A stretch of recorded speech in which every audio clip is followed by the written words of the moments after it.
Hey folks, yesterday was Wednesday, new comic book day.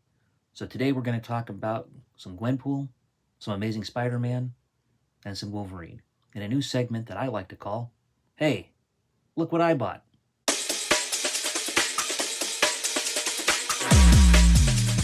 Before we get started, I want to give some acknowledgments. First, I want to thank our good friends at Crush Comics in Castro Valley, California.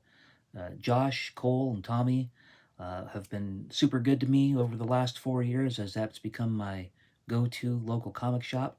And they are the de facto sponsors of this particular episode because that's where I bought these books. So, Josh, if you're listening to this and you want to put your socials in the comments, please do. I don't mind advertising your store for free. I also want to thank our good friends Scott and Sean for leaving comments in the previous videos. Leaving the comments lets me know that the message is getting out there. So thanks for acknowledging and right back at you. And I also want to thank my daughter Joanna for introducing me to Gwenpool, and I want to thank my son Nate for sharing Spider-Man with me. And lastly, of course, I want to acknowledge and thank my dear wife Emily. She's the E in J&E Comics and Collectibles and Crafts, and she's helping me make these videos, and she really is the crafty heart of our side hustle. Thanks a lot. So today we're going to talk about first Gwenpool. This is Gwenpool number 2. Not the greatest cover. I don't really care for this particular art style. It looks, maybe it's a bad angle, but or maybe the characters are too muscular. So Gwenpool as a character is interesting. So I never would have got into Gwenpool. Gwenpool is a mutant who was sucked into the comic book world from the real world. And basically, she uses her real world knowledge of comic books and her, I guess, slightly above average fighting ability to be a superhero. Um, Her dialogue can be a little jarring if you're not used to it or if you aren't expecting it. She does break the fourth wall and makes real world references that none of the other Marvel characters understand. And but it's fun, right? The action in these comics are fun, and that's really what it's about. It's about being fun and not taking comics too seriously. Not everything has to be a galactic threat. Now, this particular issue, no spoilers, but it does end on a cliffhanger. So I'm really interested to see where this miniseries goes. So thanks again to my daughter Joanna for introducing me to the Gwenpool character.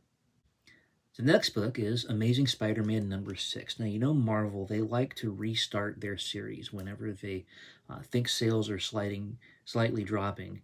And they started off this one about 3 months ago, so now we're on issue 6. And I'm glad to see Felicia Hardy back, the Black Cat. I really enjoy the dynamic between these two, between Peter and Felicia. It makes it strains things, which is good. It gives some drama to the story. This particular issue, I don't know, it was a little boring, if I'm going to be honest. And boring might be too strong of a word. It does move the story along.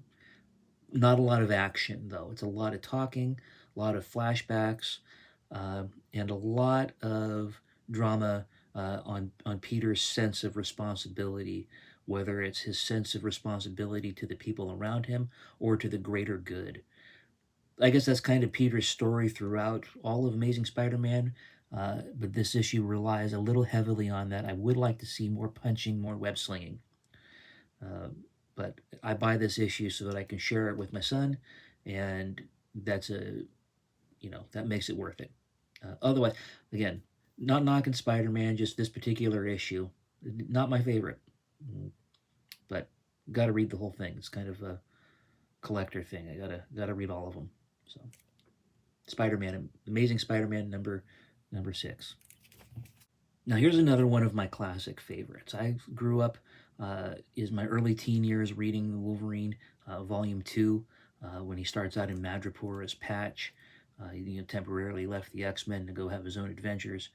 And, back when I really enjoyed it when Larry Hama took over writing. He used to do G.I. Joe and he moved over to Wolverine.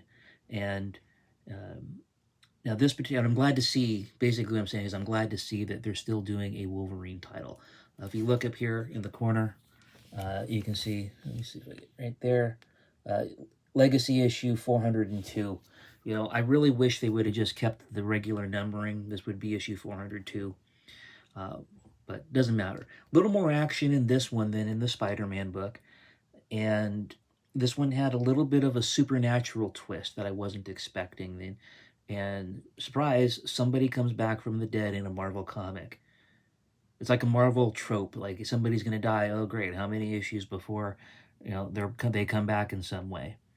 Um, yeah, it could be like if that was on a bingo card, you'd win every time. And nobody stays dead in the Marvel universe. And but this was still a good episode, or sorry, a good issue. This was still a good issue, and there's a little bit of backstory about Wolverine in here. So if you didn't read uh, Wolverine Origins, you get a little detail on Wolverine as back before he was Wolverine.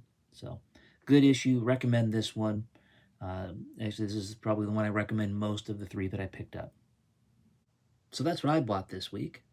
If you bought some comic books this week that you want to talk about, let me know in the comments. What'd you like? What'd you dislike? Let me know what you want to see next. And if you really enjoyed the video, hit that like button. Thanks for nerding out with me. And don't forget to subscribe and hit the bell for notifications to more crafts and comics and nerd stuff because, there's always room for one more nerd.